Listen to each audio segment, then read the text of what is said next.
اعوذ بالله من الشیطان الرجیم بسم الله الرحمن الرحیم. ګرانو زده کوونکو، د نن ورځې د درس موضوع ده نسبي کثرت.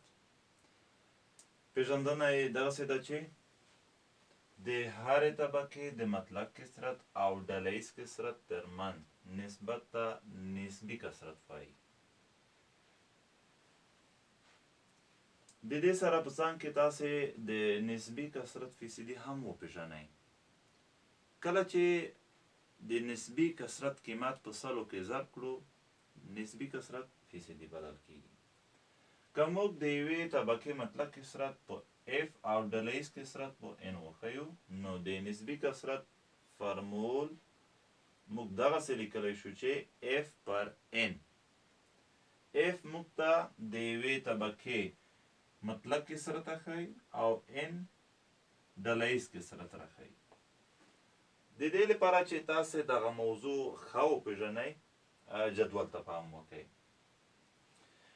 دلته موږ د اتم ټولګي د زده کوونکو د نمرو طبقه بندي کړې ده او د هغې اړوند مطلق کثرت مو یاداشت کړی دی. مطلق کثرت مقصد دا دی چې هغه زده کوونکي چې د 10 تر 10 نمرې اخیستي هغه 6 زده کوونکي دي.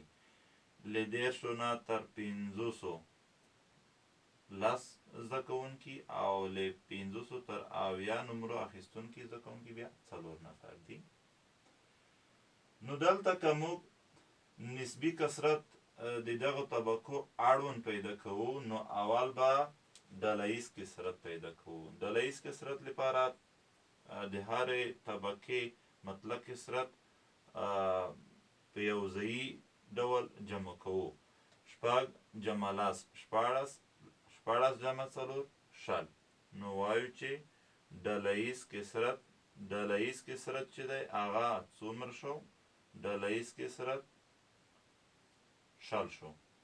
اوس که موږ د هرې طبقې اړوند نسبي کثرت لیکو، نو مطلق کثرت پر ډله ییز کثرت لیکو. دغسې لیکو چې 6 پر شل 10 پر شل 4 پر شل 4 پر شل.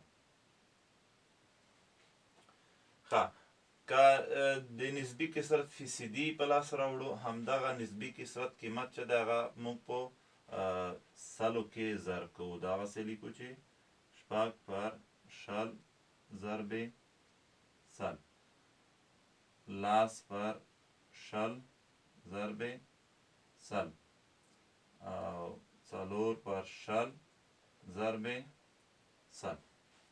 له دې څخه چې هر عدد 10 ته راځي هغه موږ وایو چې د نسبي کثرت فیصدي بدل کیږي. ګران زده کوونکو، درس همدومره بس دی. تر علامه مل شه.